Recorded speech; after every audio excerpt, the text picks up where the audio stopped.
share any such information. He was with me, we were on a trip.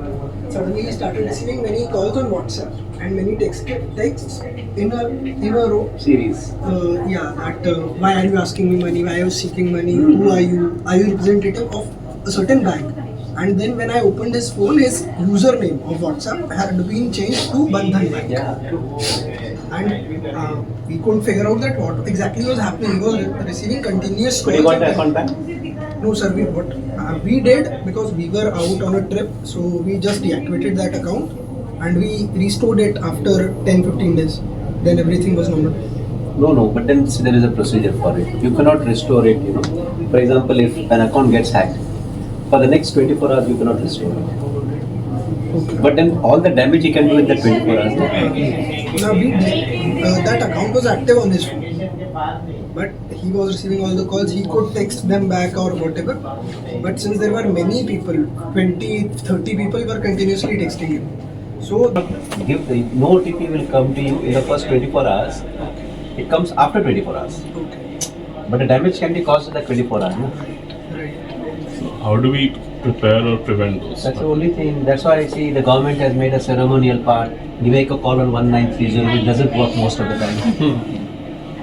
Or go on cybercrime.gov.in and make a complaint. Or go on Chakshu. There's another portal. Chakshu, there's a portal. So, I'm telling you, we are living in a country where I also can become a victim tomorrow. So don't be surprised. Don't be surprised. Because we don't have that Cyber Swachh Abhiyan. I think you have to play a role not only in terms of a good lawyer, but you have to be a good counselor also. When people come with such type of things, he started giving me a call. I saw when I came out, because when I was doing the meeting, suddenly I saw when I came out, I saw 4 missed calls. I said, what happened to him? Because a few days ago he was not well. I went to see him in the hospital. मैं बोला कि शायद उनका बेटे ने उनके number से phone किया है क्या? I also got little, you know, just was worried. So I called him up. He said, no, I'm fine. But this happened with me. So I asked him, how are you? No, I'm okay. First you tell me how can I get my account back? I'm getting it. So your learning blend should be technical, legal. You should be a good counselor, a good human being. Very important. So when any person, when you get into the professional field, when any person will come to you, you should look at the, I am sitting in that place. And when you think that I am that, automatically you will think from that person's perspective and you will give another solution. Being a good human being is very important. That is what you should be doing. और क्या प्रश्न बोलो जल्दी 2 minute. Also, as we know that AI is an evolving field in law, so don't you think that that could also be a threat to one of the cybercrime? See, I'll tell you one thing. Train accident, there you are. Plane accident, there you are. You understand? You know that if there is accident which takes in a plane, the chances of being survival is the least. And the chances of survival in a train accident is highest. But that doesn't mean that people don't go by air. And if you see the statistics, the least number of accidents have taken place by air. AI is going to create a problem. I'm not saying that. But then you have to build a defense system for it. That's why I say cyber hygiene is very important. What is right, what is wrong, how to make a difference.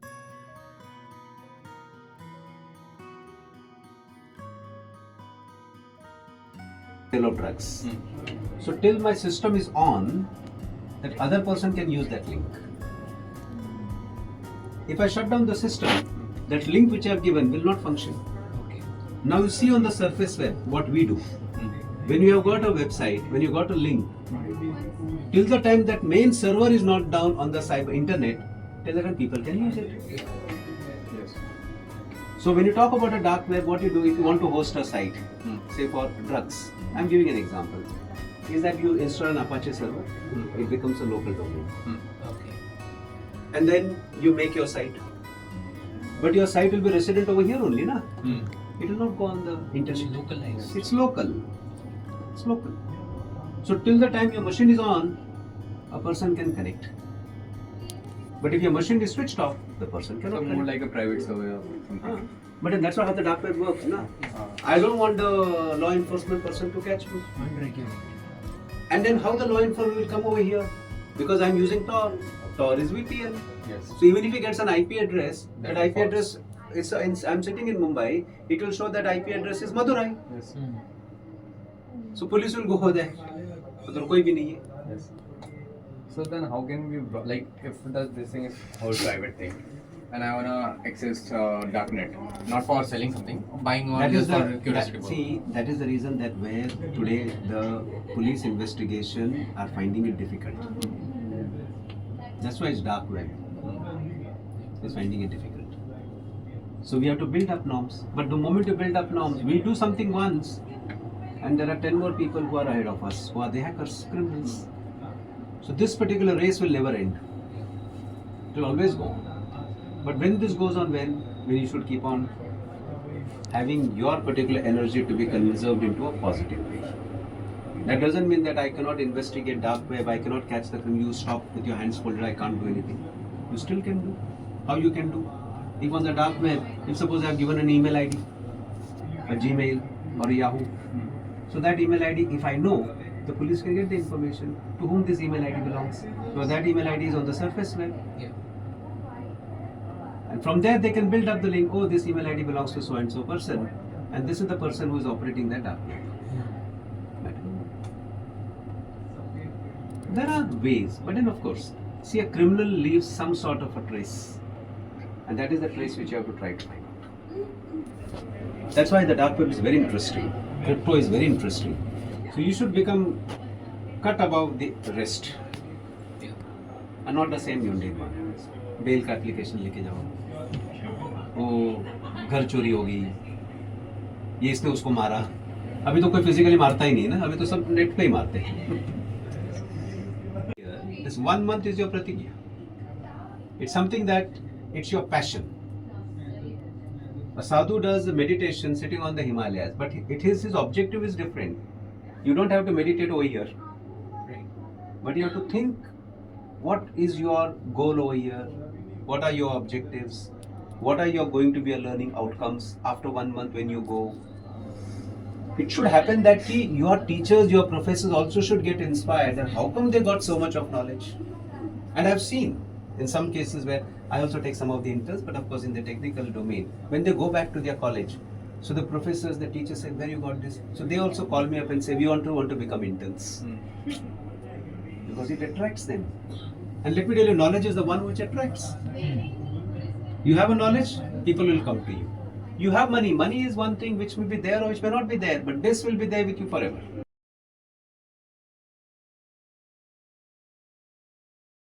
First and foremost, thank you very much for inviting me. In fact, when we talk about this cybercrime, we have to keep in mind that during the COVID and the post-COVID, so on now, what we are going on with, in the last 3 years, between 2019, 20 and 21, India recorded almost about 16 lakh cybersecurity breaches. Now these are only the recorded figures. The actual figures could be much, much different. If we talk about in 2019, 2020, in terms of cybercrimes breaches, we as a nation lost almost about 1,25,000 crore rupees. If you look at the trends of the cybercrime globally, in fact, in 2022, the overall trend is the loss of cybercrime globally is almost about $7.5 trillion. And by the end of 2024, this is expected to cross about $10.5 trillion. Now, when we are talking as a nation that we want to be a 5 trillion economy as a nation, and when we are talking about cybercrime globally as about $10.5 trillion loss which could take place by the end of 2024, we could imagine that the loss in cybercrime is much, much higher. In fact, it is much higher than the GDP of our country. Globally, I'm talking about. In fact, when you talk about the current trends, there's a large increase in cybercrimes, especially in the banking frauds and the social media frauds. Now, in the banking frauds, daily people are getting to be victimized. Now, we have seen the positive trends of digital technology. It's good that we are going towards digital universe. digital technology we have been using, but at the same time, there has been a lot of misuse also. In fact, we have lot of particular villages in our country where today internet is available. But then the awareness of cybercrime is least. In fact, in one of the report in April 2023, it suggested that India is the top nation as far as the cybercrime is concerned. In fact, it has also been put out now that the conviction rate of cybercrime is very poor in our country. In fact, I will touch upon this matter a little later. But what I mean to say about is, if you come as far as the banking frauds are concerned, this is on the highest pinnacle at this moment, followed closely by the social media frauds. Now, withstanding the fact, now these are the two major components or the two major pillars of where the cyber crimes are being orchestrated or where it has been committed across. In fact, in today's trends, it has been found that almost about 80% of the crimes which takes place, there is an electronic evidence which is required to prove the fact or not to prove the fact. So all said and done, if you talk about the current trends, banking frauds, social media frauds, if you talk about the banking frauds, in banking frauds, now we are talking about bitcoins, we're talking about cryptocurrency. In banking frauds, we are talking about things are becoming digitized. It has already become digitized. And since people are not doing online communication, people are doing online transactions, but the cyber hygiene practices among the common people is the least. And that's why I would like to put on record that in our country we have got the Swachh Bharat Abhiyan, which is very important. But looking at the today's current cyberspace, I also would like to insist upon that we also require Swachh Internet Abhiyan. Oh, great. So I just want to Professor Dr. De Costa. We have seen and heard about these traditional crimes like that. So this is a specialized different type of the crimes, which may not be part of the Indian Penal Code.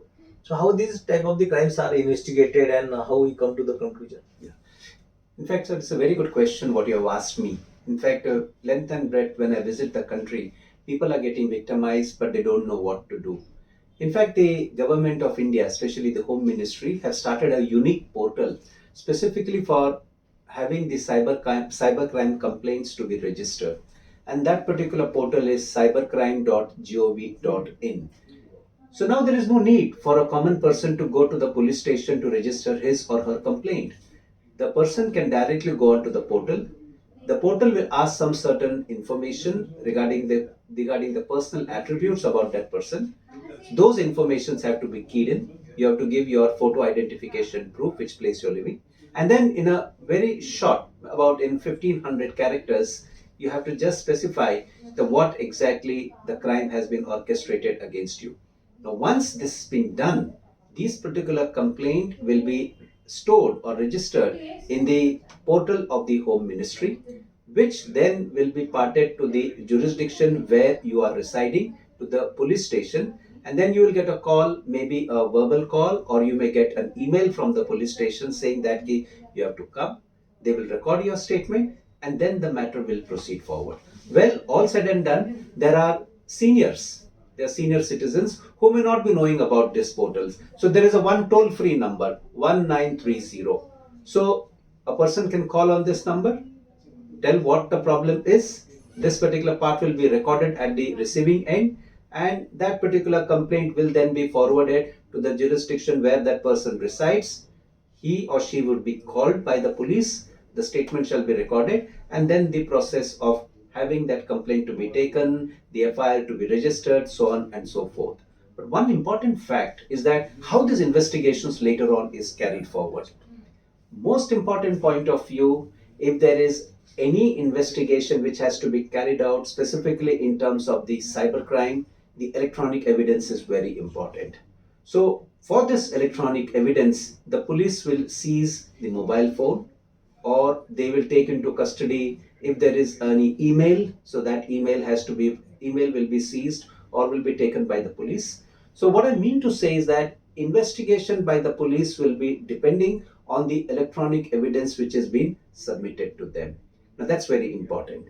The other important point of view is that how this particular information or this evidence is recorded and stored by the law enforcement agencies? Well, there are a lot of provisions, there are a lot of rules, there are cardinal rules on cyber forensics where how this electronic evidence have to be stored, they have to be retrieved, and then they could be used as a part of evidence in the court of law. But all said and done, what I mean to say that a common person now need not go to the police station, can make an online complaint, where the complaint shall be registered in the Union Home Ministry's portal. The police then will call, record the statement, but while the investigation is being carried forward, it's very, very important that if it is a social media fraud, then it is the responsibility of the complainant to give the complete electronic record or the document to the police, which will be viewed, which will be analyzed by them. If it is something of fraud which has taken place related to the internet banking or a mobile banking, then the total electronic document related to the fraud which has taken place from the account ledger has to be provided to the police, where the analysis will be done, and then the investigation would be carried forward. Thank you, Dr. DeCosta, for explaining about this procedure and the mechanism of filing the case, and particularly the government portal, where now our viewers will come to know about that they can file the cases only on online, no need to go to the police station. It's a really very important information. Now, this being a specialized crime, many legal professionals don't know about this crime actually, or may not be knowing how to deal with such type of the cases. So, how these legal professionals or the advocates they should be updated and upgraded to deal with such types of the cases? Please explain. Yeah. In fact, I think in today's digital world, it's very important for each and every legal luminary to know about cyber crimes, investigation, in terms of how this particular evidence to be produced in the court of law, that is admissible of evidence, and how the court will then appreciate the effort which has been taken either by the prosecution or by the defense in explaining the fact, proving or unproving a fact. Now, what I mean to say is that today's advocates, they have to be tuned to know more about electronic evidence. Well, gone are the days when the traditional crimes were taken place, where you would have both the complainant as well as the accused only in one jurisdiction in one area. Now no more is the case. Now the victim could be there in one country, the accused could be there in some other country, the technology would be of another country. All of these particular parts, jurisdiction issues, territorial boundaries issue, all of these are a major concern. Therefore, in today's particular context, it is very important for an advocate to understand, for a legal student to understand that how these particular matters to be handled, and for that professional learning is very important. Professional training is very important, because most of the cases which are taking place in the cyberspace, they don't arrive at a conclusion. They don't arrive at a conclusion simply because how this matter has to be produced, what type of evidence has to be produced, how it has to be argued in the court is been not aware by the traditional advocates who have been working for a long time. I'm giving a due respect to their knowledge. But in today's particular trends, I think they have to tune themselves on this electronic evidence forum into the process of what is cloud computing, so on and so forth. So if they are aware of the latest trends, I'm sure that cybercrime today is the biggest problem as the nation, as the world is concerned. And if properly argued, I'm sure that the person who has orchestrated a cybercrime would be punished by as per law, and the victim who gets to be offended for no reason will get due justice from the court of law. Dr. DeCosta, I totally agree with you that this being a specialized crime, the legal profession should be professionally trained. And I think you are also one of the faculty member in many institutions, nationally and internationally, where you are imparting professional training to the people. And it's a need of the hour, not only legal professional, but even due respect to the judiciary, judges have to be trained properly, because this being specialized, and as you rightly said, otherwise it will be very difficult to get the justice in such types of the crime. Now, we have seen, Professor DeCosta, we have seen that, and we have heard that this conviction rate is very low, very poor. That is what we have heard actually. We are not specialized in that particular field. So, what are the reasons for that conviction rate is very low or very poor, and what is the solution for that? Yeah.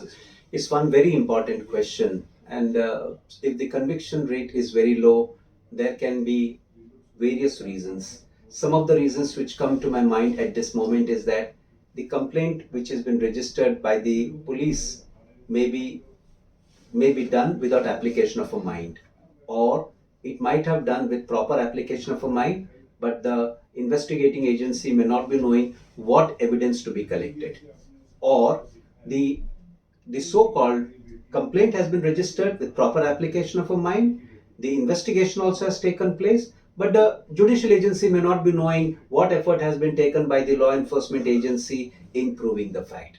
So somewhere there is a bottleneck, and this bottleneck arises because there is a lot of unawareness about this whole particular matter. Now, if you look at the conviction rate of cybercrime, well, it's not in double digits. Well, I would say that it's hardly 1% all over the nation. Only 1%. Hardly, Oh. hardly 1% as the nation is concerned. In fact, there have been some certain statistics which have been given by NCRB between 2017 to 2021.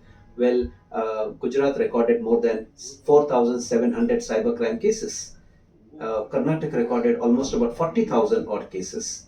Well, in 4,700 odd cases in Gujarat which were being registered, in fact, none of the cases got convicted, not a single.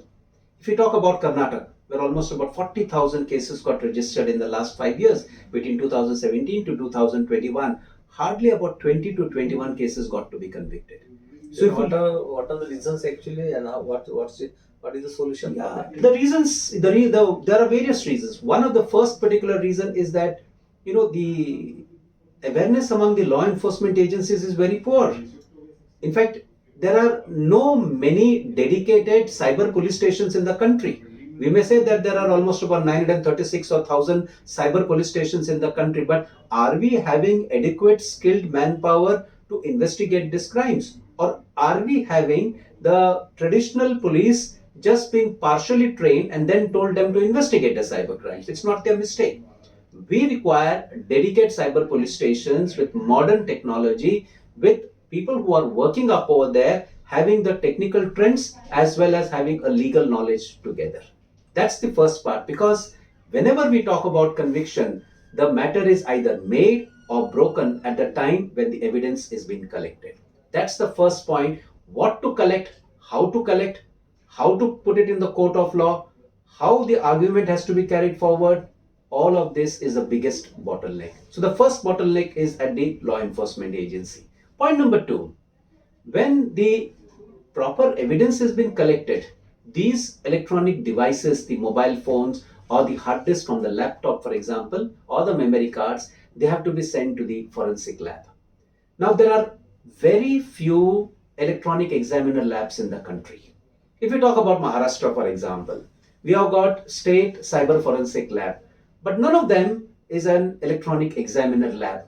Now, to be an electronic examiner lab, you have to quantify and qualify under Section 79A of the Information Technology Act 2000.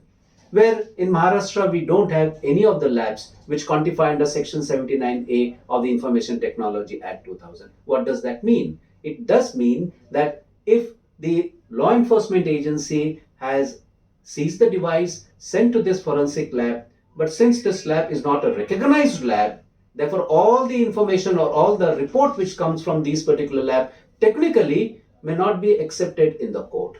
And under these particular situations, how then we can get the conviction? So the solution for this is that quickly the government has to wrap up.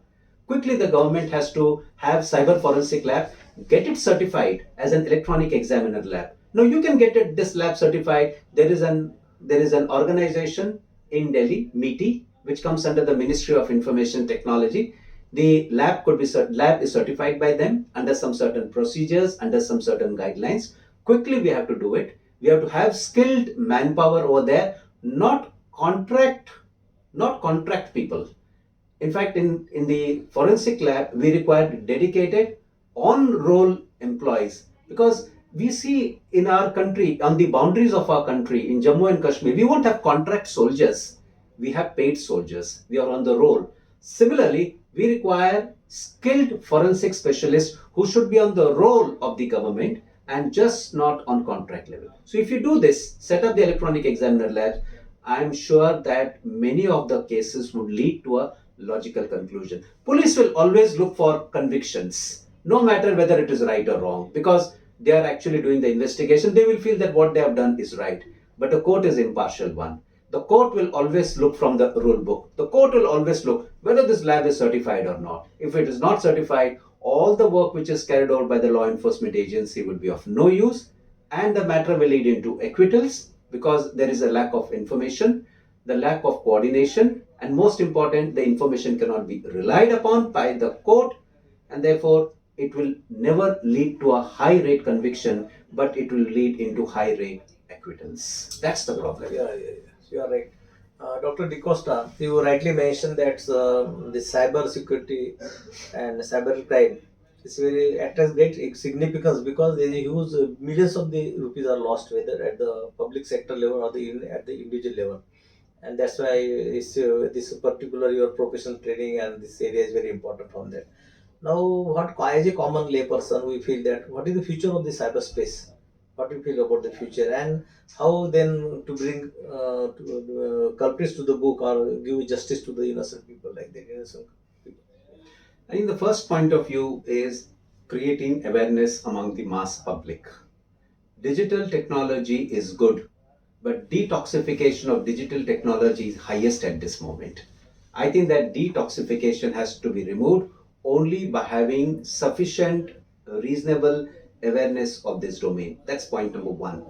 Point number two, we should have specific designed curriculum in universities exclusively talking about cyber security, cyber law, cyber forensics, cybercrime investigation. I'm not saying that we don't have, we have, but comparative to the population of 140 crores, if you have got say about 5 to 6 institutes, that doesn't mean that we have got quality manpower to tackle this menace.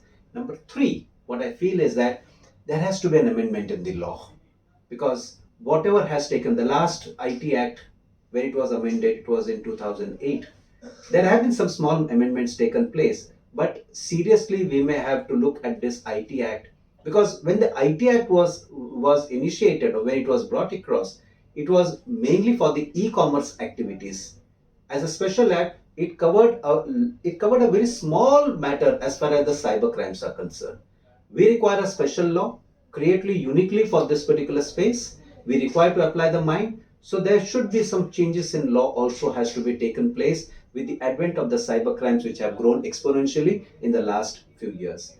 The university curriculum, especially the students, have to be taught not only the basics, but they have to get into the technicality and the legal space also. I presume that if at all we want to make a digital India, then you require quality students and quality manpower to monitor this cyberspace, because as a nation we are the largest user of internet in the world. We are the largest user of mobile phone in the world. We are the largest user of social media users in the world. But we are the largest nation as far as the cybercrime also is concerned. And under this point of view, my particular personal opinion would be is that we require most of these curriculums which are practical in nature, which should be given to the young budding lawyers, even to the technical students, such as these students, when they come into the industry, when they come in the society, they will be able to learn the advances which has taken place. They'll be able to learn about the law, and I'm sure that by making these changes to a larger extent, they will be able to give justice to the common victim who today is going from pillar to post asking for justice. So, thank you, Dr. DeCosta, for nicely explaining and responding to our queries which we received from the viewers. Queries were common queries, but very relevant and very important. You also explained and you rightly mentioned that India is the largest user of the computer and the internet, but there are less number of the experts in that particular field. And you also explained what is the need of the hour. You also explained about the recent trend is the cyber crime. What are the different types of the cyber crime? Then you also investigated how the cyber crime is being investigated. You also mentioned about this portal, government portal, so that our viewers will come to know that how to file the cyber crime complaint. No need to go to the police station. Then about the legal professionals, how they have to be updated and upgraded. How this professional training is necessary, and that is already many person like you, they are already imparting a professional training to the advocates and the judges. And then why conviction rate is poor? Because people are very concerned and about this why the conviction rate is poor. But you also nicely explained about the reasons and the solutions for improving the conviction rate in this country.